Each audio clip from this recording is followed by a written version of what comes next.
Hong Kong is one of the most extraordinary cities on the planet.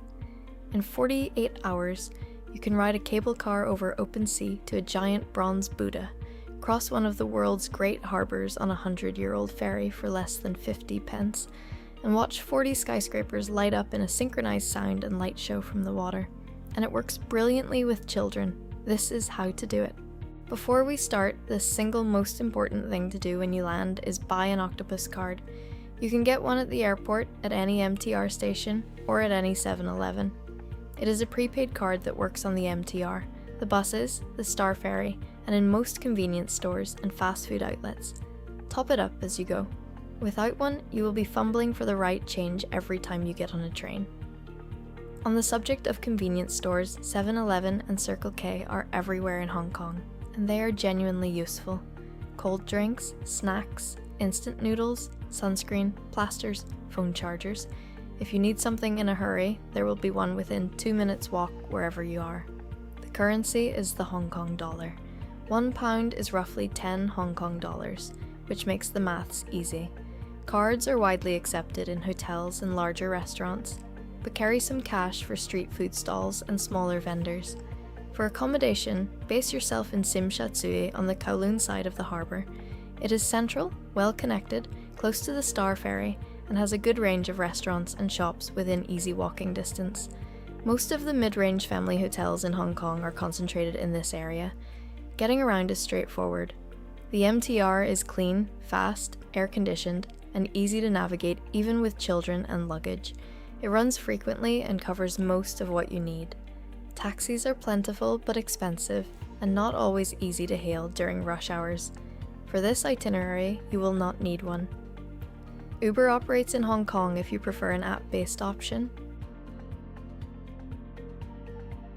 On day 1, start the morning at a Cha Chan Teng, which is a classic Hong Kong-style diner. They are on almost every street, they are cheap, and breakfast is exactly what you want. Toast with butter and condensed milk, milk tea, congee, or a fried egg sandwich. Most hotels in Tsim Sha Tsui include breakfast, which also works perfectly well.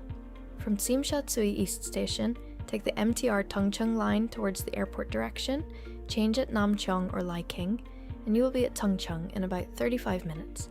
From the station, follow signs to the Ngong Ping 360 cable car terminal.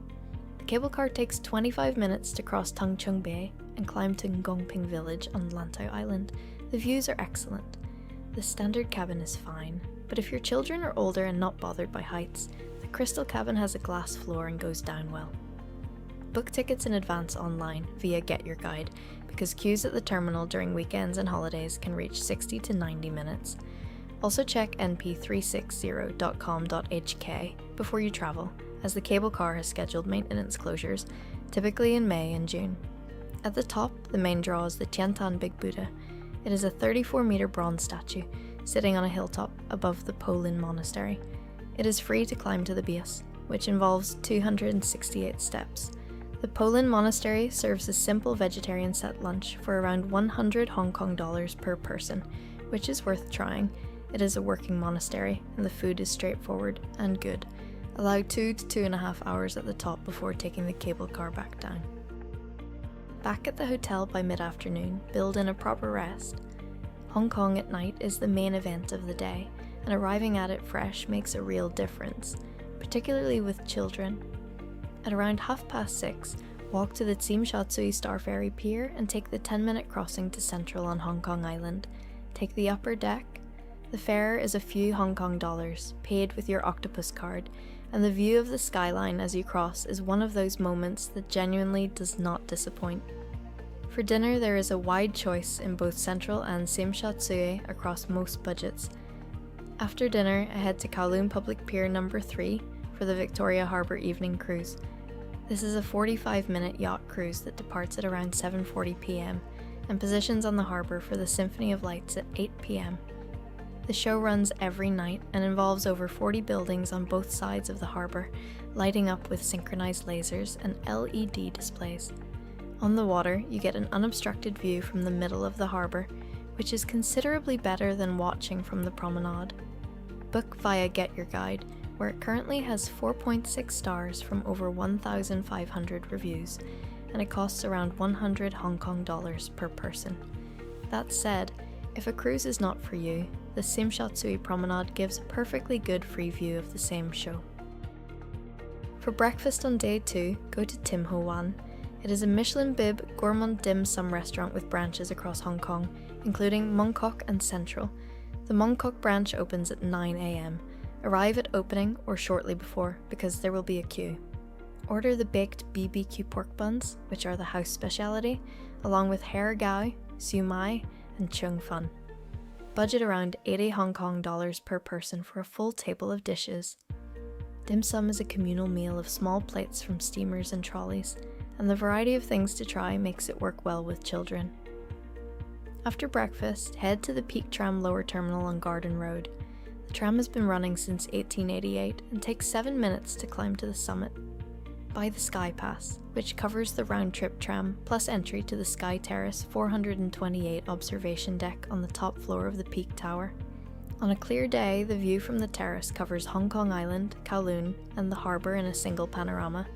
From the tram terminal, the Free Lagarde Road circular path is about 3.5 kilometres and takes around an hour. It runs through woodland with good views and works well for children aged 5 and up. Book tram tickets in advance via Klook to avoid queuing at the terminal, particularly at midday and weekends. Check thepeak.com.hk before travelling, as the tram has an annual maintenance closure, typically in September. Take the tram back down and then take the MTR from Central to Mong Kok, which takes about 15 minutes. In Mong Kok, find a street stall selling egg waffles, which are called Gai Dan Zai in Cantonese. They are a Hong Kong street food original from the 1950s. Golden, crispy, bubble-shaped waffles made fresh on the iron and eaten warm, available for around 25 to 35 Hong Kong dollars each. More agates on Yu Chow Street near Prince Edward Station is worth seeking out if you want a wider range of flavours. After the waffles, take half an hour or so to browse the ladies' market on Tung Choi Street, or simply walk the streets around Nathan Road at your own pace. There is no agenda at this point. It is rest and recovery time before the afternoon. A little before 3:30, take the MTR South Island line to Ocean Park Station. Ocean Park is Hong Kong's major theme park, and it covers a lot of ground, so arriving in the afternoon rather than the morning means you can focus on the highlights without exhausting everyone. The park opens at 10 a.m. but is at its busiest between 11 a.m. and 2 p.m. Arriving at 3:30 gives you 3 to 3.5 hours, which is enough for the Grand Aquarium, the Polar Adventure section with the penguins and walruses, the giant pandas, the Ocean Park cable car, and the rides in the waterfront area for younger children. Buy tickets in advance online through Klook, as online prices are frequently lower than the gate price. Children under 3 get in free. For dinner, Ocean Park has food outlets within the park, or take the MTR back to your base area for a wider choice. Nathan Road and the surrounding streets in Tsim Sha Tsui have restaurants covering most cuisines and most price points. That is the full 48-hour itinerary. For a family of 4, excluding flights and accommodation, this itinerary comes to around 6,000 Hong Kong dollars in total across 2 days, which is around £600. That covers the Ngong Ping cable car, the Star Ferry, the Harbour Cruise, the Peak Tram Sky Pass, Ocean Park admission, all MTR fares, meals, and a contingency allowance for incidentals. The full breakdown is in the itinerary PDF in the description below.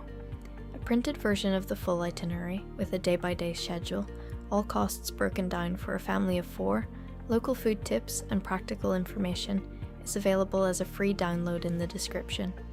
Links to book the Victoria Harbour Evening Cruise, the Ngong Ping 360 cable car, and the Peak Tram through GetYourGuide and Klook are also in the description.